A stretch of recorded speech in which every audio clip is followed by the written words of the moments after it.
Thank you. I made it this year. So as you know, last year I was sort of letting the organizers down.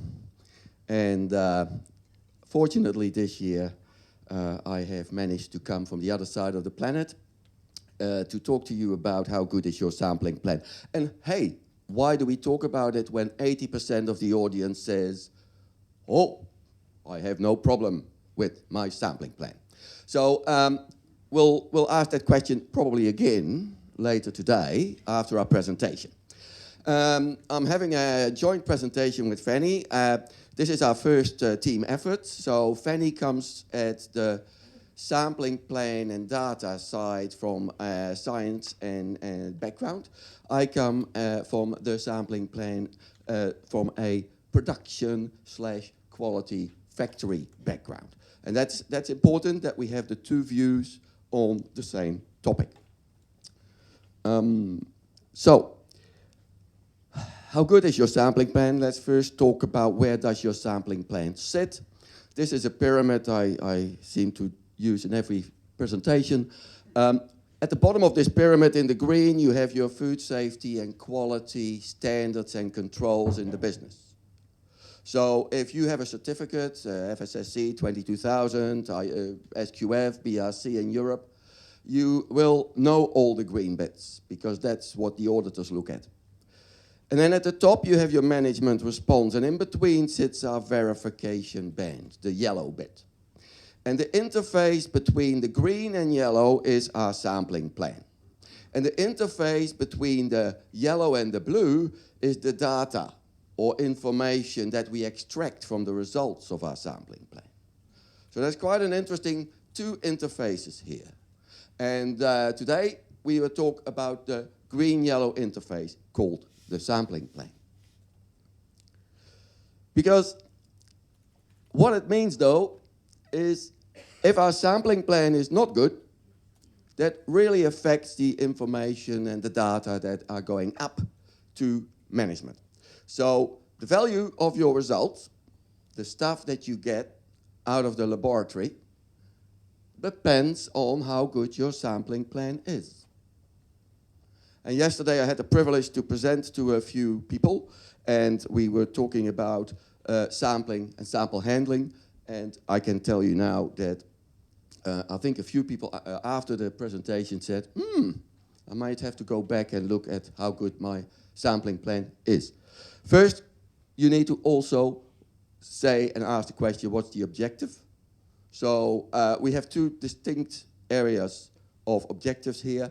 We have the routine objective, which is acceptance sampling for your product. We have monitoring and we have verification. I'll come back to that in a minute. And then we have the investigative sampling, which is the out-of-control situations, the validation of the control measures. Validation is an investigation into whether they will work, and the risk exposure assessment. And I'll leave you to this with a very simple definition that I use to explain to people the difference between validation, monitoring, and verification. So validation is, will it work? Monitoring is it working? And verification is, has it worked? And if we talk about microbiology, we have very little micro-monitoring real-time telling us whether it is working. So we often then have to realize that we are talking verification, because the result comes to us when the product is already on the boat, sometimes. So I'll leave you with this, and I'll now hand to Fanny, and I'll come back with an example later on. Thank you, Jack. Hello, everybody. Thank you to bioMérieux for giving me the opportunity to present this new bulletin from the International Dairy Federation. It has just been published maybe, I think, 3 or 4 weeks ago, so it's very fresh. And it has been presented at Chicago at the World Dairy Summit just 2 weeks ago. So thank you for the introduction, Jack. I can see you. Yeah, here. I'm going to present this bulletin and also some general aspect on sampling plan. So once again, a question. You're a quality manager of a dairy plant, and you need to design a microbiological sampling plan to ensure the safety of your dairy product. So I heard that 80% of you are very comfortable with what they are doing. So I'm talking to the 20% left. So the first answer would be, you do as it has always been done in the plant before. It was working quite well.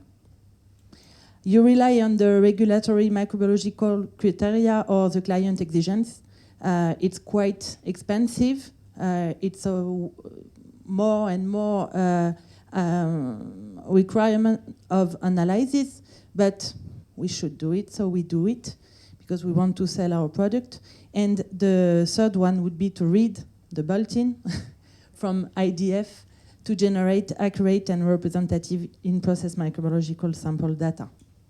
So in this bulletin, you won't find new, very, very new things. There are very good reference documents available online, free or not. The one on the left is a quite recent one from 2016, a guide for risk managers guide and especially quality manager on statistical aspects of microbiological criteria related to food. It's a very good book that explains statistical aspects of that. And on the left, you have a reference book about 400 pages, but very, very interesting on also microbiological criteria and also testing of the product and the environment. This one is not free. So we wanted in this bulletin to make a focus on the dairy sector because these two books are concern all food, all categories of food. So as Jack said, there are different objectives for designing a sampling plan. We have three contexts. I won't go back on that. Acceptance sampling, verification, and monitoring. And I like what you said about how am I going now, how did I work, how did it work, and how will it work. So we are in this context, and we're going to take some example of sampling plans that are applied in each of these three objectives. The first one is acceptance sampling. Should I put my batch on the market before? Should I put my batch on the market? Sorry, and I have to test this batch with a few samples because if it's contaminated with a pathogen, then I need to know it. And so often, quality manager uses microbiological sampling plan from the regulation. In Europe, it will be the 2073-2005. But here, I took an example of coming from the Codex Alimentarius for powder infant formula, and we can see here that when we are doing 60 unit samples of analysis for salmonella, and that we don't accept any one of these samples contaminated, the probability of detection of a contaminated batch can be very low if the contamination, the prevalence contamination in the batch is low also. When it is 0.4%, it's 80% of chance to put it on the market contaminated, and so when it's 2%, it will be only 30%. But it make us think about the pertinence of using these microbiological criteria that are given in the regulation for acceptance sampling. We have other example that of acceptance sampling plan that are defined internally in the company. So here, I won't detail, but it's an example of a batch of powder that are analyzed all along the production. We have several big batch and big bags, sorry, And we are doing many small samples of powder that we gather together, what is called pooling. And then we analyze this for Salmonella, a portion of the final big sample. And we are able to calculate the probability of detection of a batch contaminated with, for example, more than 2% of the proportion of the batch contaminated with a concentration of 100 cells per kilo. It's possible to calculate this probability of detection according to acceptable level I fixed initially. So it was example for acceptance sampling. Let's go back now to verification. So here we are with some big bag of lactose, and we have done many analyses during the year, 111 batches for Chronobacter, it's another example, and we had 11 non-conform batches. So after this year, now we are going to check what was the prevalence of our big bag of lactose contaminated. And here we could say that it's 10%. It's easy to say that, but we are in a sampling context. We have uncertainty, and it's very important to take into account the confidence interval around this apparent proportion of contaminated batches. So it's not so difficult to do that. There are some techniques, and you believe that the more and more value results you will have, the more and more the confidence interval will be reduced. So this is a way of using your results for a verification purpose. Another example where we are analyzing the milk during the collect, so farm results for Escherichia coli, not pathogen, Escherichia coli. And we are checking the proportion of milk that have concentration above 200 CFU per ml. So we use all the results that were performed during the year. So we have many farms and many days. So we have many data. So we are very confident in all these results, and we are able to compare, for example, 2 years of analysis and see maybe if I put a control of measure between these 2 years, if it works, if my results are significantly different or not. Also, I can compare the seasonality, statistically speaking. And so here I'm using a posteriori the results. And as there are many results, I am confident with this kind of results, of conclusion. For monitoring, we are in the process, we are in real time, and here we are going to use control cards that help us to see if there are weak deviation in our process. With individual results obtained daily, it's difficult to see if we are still in the right place because also of variability. We have a variability in our results, especially in microbiology. So control cards will help to better see in which context I am of contamination level. Now, following this example, the Annex B of the bulletin provides a kind of iterative process to define sampling plan, and especially to check if it is efficient or not. So I believe that 80% of you do that, I hope. The first step is to identify the steps of the process, the microorganism, and the threshold that you don't want to be above. And then, following that, you will implement analysis on the products in the environment, also physical and chemical analysis, but also microbiological analysis to check if the threshold you have fixed at step A are the right one. Then when you have gathered all the results for maybe 6 months of analysis, you will be able to evaluate if the performance of your sampling plan is sufficient or not, and if you can be confident in it. And following the results to this question, you will have to revise or not all the elements from steps A, B, and C.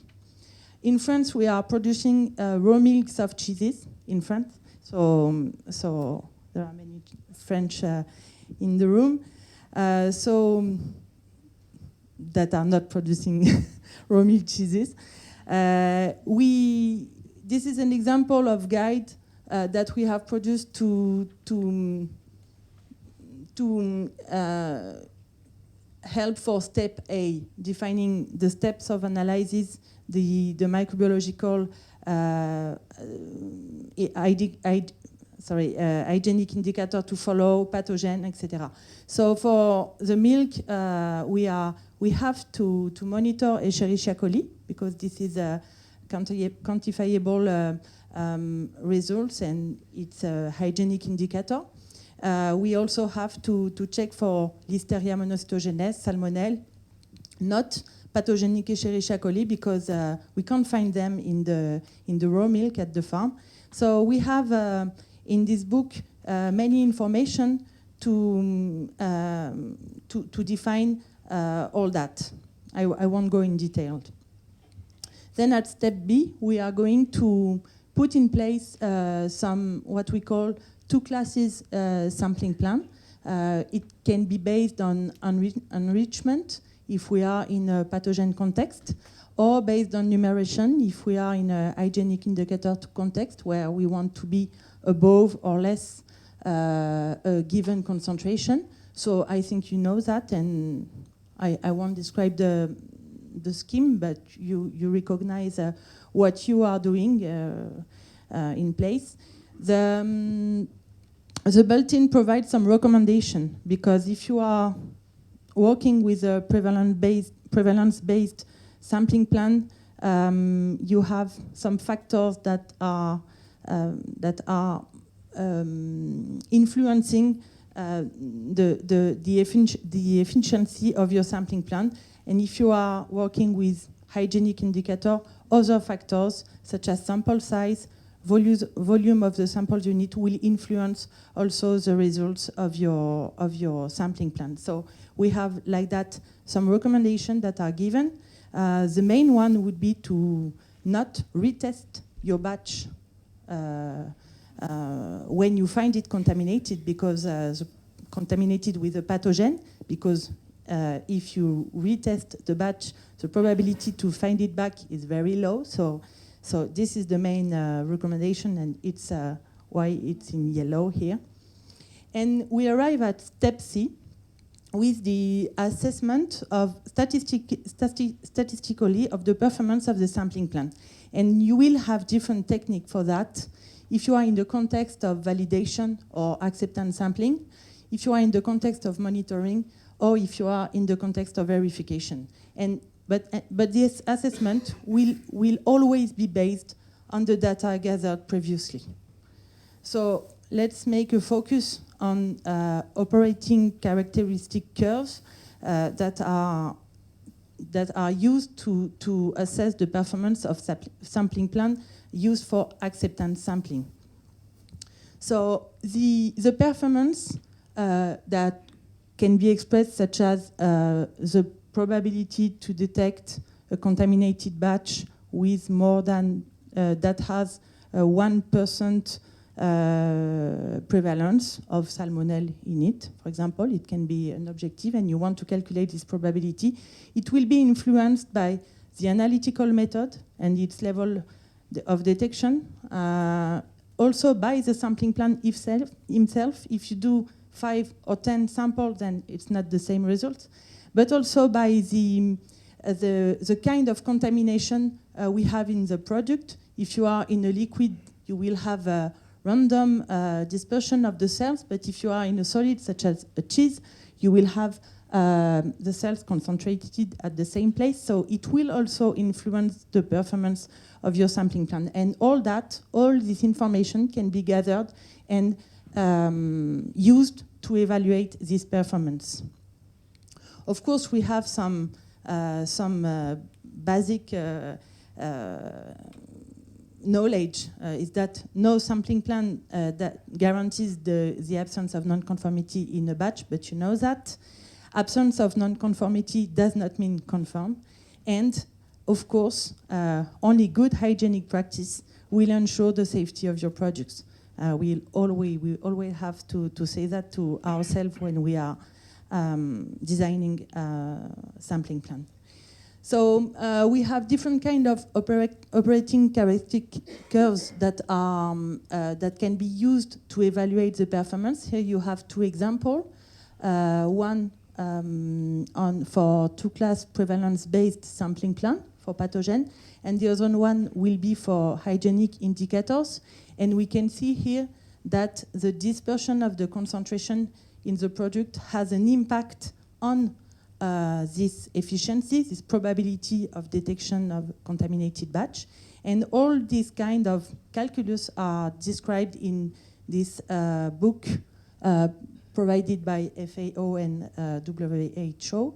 And also we have some tools that are free for use to quality managers that will help you to make this calculus. You don't need to understand all the equations that are behind that, but you just have to enter your sampling plan, the contamination level acceptable for you, and then it will make the calculus for you.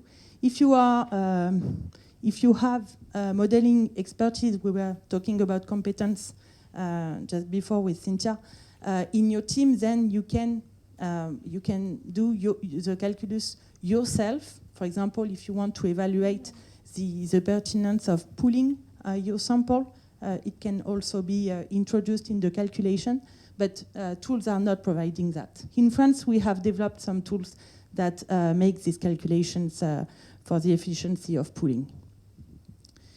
I'm arriving to conclusion with some take-home message, and then I will have finished. Designing sampling plan is an iterative process, and so if you want more details on this process, you can check the bulletin. Hello? Then it's possible to calculate the sampling plan performance in terms of probability of detection. It's possible, and we have tools for that. So I encourage you, if you have not used that or look at that, to take some time to do that. It takes some time, but it's valuable for after. And also, we will talk about that in the conclusion, but your data, and we were talking also about digital transformation of plant with Cynthia just before, your data are very informative. They will help you to do all this work. So it's important to look at the quality of your result and also the organization of all your for example, Excel sheets that will gather all these results. I would like to thank all the team that has contributed to this bulletin, and also François Bourdichon that is in the room for chairing the standing committee of the IDF that published this bulletin.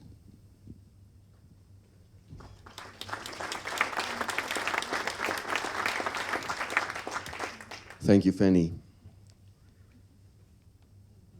Okay, I'm going to do an old-fashioned hands-up poll. Who in this room does an annual statistical analysis of the results of their batches? Hands up. 1, 2, 3, 4. That's a lot less than 80%. So we have to sort of start realizing that if we don't do statistical analysis of our results, we actually can't even say how good our sampling plans are, because we don't really look at the data. I'm going to give you a pragmatic, real-life situation. So as some of you may know, I'm an environmental monitoring, passionata. I'm passionate about the thing. The reason is that I have seen so many bad ways of looking at the environment in your factory. There is not one good way of doing it, but there's a lot of bad ways of doing it. And so I'm going to talk to you about Chronobacter, because something has been very interesting is happening in the world of Chronobacter. The US has woken up that Chronobacter actually is not a good thing in infant formula, and have made Chronobacter a notifiable disease under the CDC rules. What that means, they are now treating Chronobacter the same as Listeria mono and Salmonella. What that means is if they find it, they will type it. Our microbiologist in the room will say, yay, we get more typing data for Chronobacter, but we will also get some potential surprises. Because now, Chronobacter is of course associated with the little ones. Depending on where you are in the world, it's 6 months, 12 months, or 2 years. The regulators are not very clear where the cutoff is. But if we are finding Chronobacter associated with illness in people like the elderly, and we're going to type, and we're going to then realize that it might be linked to food, that will open a whole new chapter, and I won't be able to retire. This was the letter the US FDA sent to the infant formula people, not just the manufacturers, but everybody with infant formula. And they pointed out to 5 critical items. They said, water and dry production, no. Okay, get that. Environmental monitoring, corrective actions, raw material controls, and identify all relevant hazards.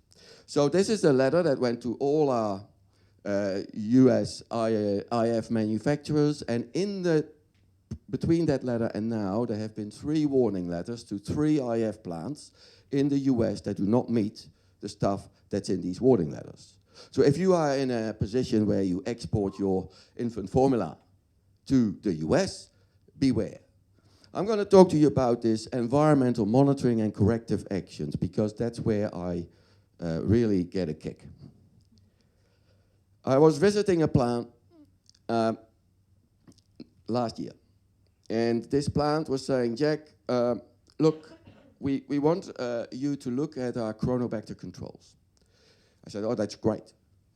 And then I said, and how is your sampling plan? And they said, oh, no, sampling's really good. Look, we are doing 100,000 environmental monitoring tests a year in our facilities. We are very good. So I said, okay, let's just see what you do. And their philosophy was they wanted to cover as much area in the plant as possible. They were also very motivational, their food safety culture. They said, look, the technicians go into the plant and decide where to swab. So they picked the points. They realized that to get more value for your money, they said, we're going to pool as well, 5 samples per area in the bag and off to the lab. They did random sampling. And this is interesting because in the US, the US FDA recommends random sampling. I don't recommend random sampling, but in the US, they do. So to cut a long story short, these people did 100,000 environmental monitoring tests per year and essentially covered more than 100,000 swab sites. That's a lot of swab sites. We then come to the positive detect. So they did find, of course, Chronobacter, and I can assure you, if you're in the dairy industry and have a powder plant and go looking for Chronobacter, you will find Chronobacter.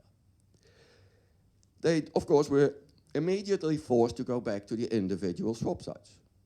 And their comment was that they only found the positive again in 10% of cases. So it wasn't confirmed in any. So, well, actually, they had to go back to the individual swap sites, but by the way they were sampling, I was thinking that they wouldn't know what the original swap site was. They could not go back to a last clear result. I'll come back to that. So when they had a positive, they could not say how long has it been positive. How long has it been there? They can't. Because they didn't sample that site before. Or they sampled it way, way back. And there was clearly no clear start for a good root cause investigation in the plant. So I then started to go into the plant, talk to the operators, and this is their response. What did they do? They did the spray, pray, and walk away. So every time there was a positive Chronobacter, they take out the buckets and the latest chemical that's dealing with Chronobacter, and they go and hammer it out, and then they go back, and then a month later they had another positive Chronobacter. The way they were sampling was not enabling a really good root cause analysis. And this was really good for me, because I've been promoting a method of monitoring your environment on two principles. The first principle is risk-based, and the second principle is targeted. The objective, of course, is to find Chronobacter. I'm not in the game of not finding. It's very easy not to find, but the objective is to find Chronobacter and have a smoke alarm and understand the risk level in your facility. Now, risk-based and targeted, I have done presentations on this that you can actually request. They are somewhere in the bioMérieux system. Don't ask me where, but I'm sure we find them. The risks may come down to this. For a dairy plant, there's a typical 3x3 risk matrix. On the y-axis, we have proximity. And if you're familiar with pathogen zoning, we have the familiarity with the zones 1, 2, 3, 4 in the US. Zone 1 being product contact surfaces, zone 2 being close to product, zone 3 being a little bit further away from the product, and zone 4 being out of the processing area. On the x-axis, we have standard controlled and high hygiene. And I do not know how you name your zones in the plant, but high hygiene is where we get the powder. Oops, something's happening. Where we get the powder out. And the controlled is the area between where we get the powder out and the pasteurization step. And the standard zone, and please don't call it the low hygiene zone. I'm sorry, guys, but the low hygiene zone in the food industry doesn't exist. So what you can see in this matrix is that the risk to the product is very clearly defined. So if you are close to the product in the high hygiene zone, like the doors on your packing machine, and you get a positive detect on Chronobacter, that's unexpected. That should make you nervous. But if you get a green one, like on the floor in your pasteurizer standard hygiene area, yeah, that's expected. I don't like it, but it's not a surprise. So, it's really, I should really keep going, I think. This thing is really good for a number of reasons. A, to develop your response plan. B, to slant your sampling towards the red. If you would color all your sampling points on your environmental monitoring plan today, I will tell you now that 50% will be green, if more. So people have a confirmation bias and they sample in the areas that are dirty and that they think they do a great job, but it's all green and it doesn't reflect the risk to the product. And of course, if you show this to an operator, they will understand why you're sampling where you're sampling. Now I can go. Targeted. So let's say this is a red sample point and we're going to pick a red sample point. And what I see in the factories is this. Hey, I have a very clear red sample point. It's on the outside of this tank, it's close to product, and it's in the high hygiene zone, so I can easily swab. It's a great sample point. I can swap my heart out. But is this really reflective and representative of the risk to the product?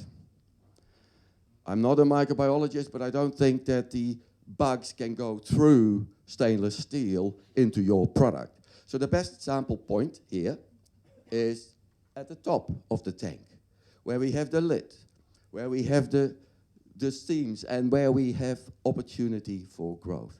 So all I want to say is where the sample point selection is critical. Critical to have a good environmental monitoring program. How we monitor matters. So this is my factory. I have the philosophy that when I look for pathogens, when I'm going on a bear hunt, I have predetermined risk-based targeted sample points. God bless my technicians because they go back to that sample point every week or every month, depending on the frequency I set. Because this gives me a starting point. If it's positive today and the last week it wasn't, we have a better option for response. I don't do pooled samples. I was a fan of pooled samples. If you do pooled samples, only do the green ones, but I do believe it's not value for money. And the random swabbing I limit to a minimum also in the green sample points. That's to satisfy the US FDA. What that means is that my 100,000 tests, I only have 2,000 swab sites in my plant. But if I pick those swab sites really well, I actually have a really good chance of finding Chronobacter. And now the benefit comes to the positive detect. I can go back to the swab site immediately. I have a starting point in my plant. I know where it is, everybody knows where it is, and we basically can have a starting point for vector swabbing and further investigation. There's obviously an increased chance of finding the positive again, because we straight away go back to where we found it. And do this before cleaning, of course. And the good thing I find is that we actually can go back to this last week. Because if you do what I call pathogen scene investigation, a PSI, you need to look not just at your microdata. You need to look at who came in, what contractor, who left the door open. Hey, there was a bird in the room. What happened in the last week? Was there maintenance done? So when you do a pathogen scene investigation, it's really like a crime scene investigation. You isolate the area, you go and look at all the records that you have, your cleaning records. Has my cleaning been up to scratch? And then you go and you have a starting point. You only have to do that for a week. Not a month, in some cases a month, but for a week. And so that's why it matters. And here's just a little, I see a few plants with Chronobacter. Here's 3. This is a takeaway home message. The response is critical. So plant A, many environmental, many product detects, they did not do whole genome sequencing. They were not trying to find links between the different animals, the different Chronobacter. And they ended up doing a 2-week sort of investigation that turned into a 2-month investigation and finally landed, because these dryers are big, they finally landed on a dryer fines return blower, which they cleaned out of place and obviously didn't have any good control in. Took a while. Company B, many environmental detects, many product detects. They did do whole genome sequencing and discovered they had 2 sources of contamination of the final product. That took a while as well, the second one, but they got there. The company C did just some environmental results and suddenly they had a product hit. And this is where it's interesting. I came in, and in half an hour, I said, but you had a deluge before this run. Yo, we did. I said, do you know how long the deluge water sits between your dryer and the actual product? It can sit there for years. If you don't do a deluge purge, your water just sits there. And that water just gets contaminated. And then when you have a deluge, it just floods the dryer. So there was a real hard link.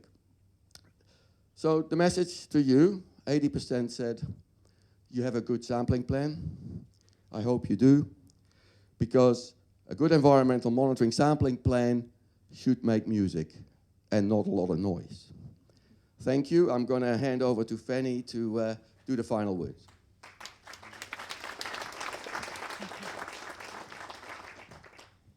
Thank you, Jack. So, yes, based on this last sentence, we wanted to make a conclusion linking finally the two types of sampling plan we are programming in the plants.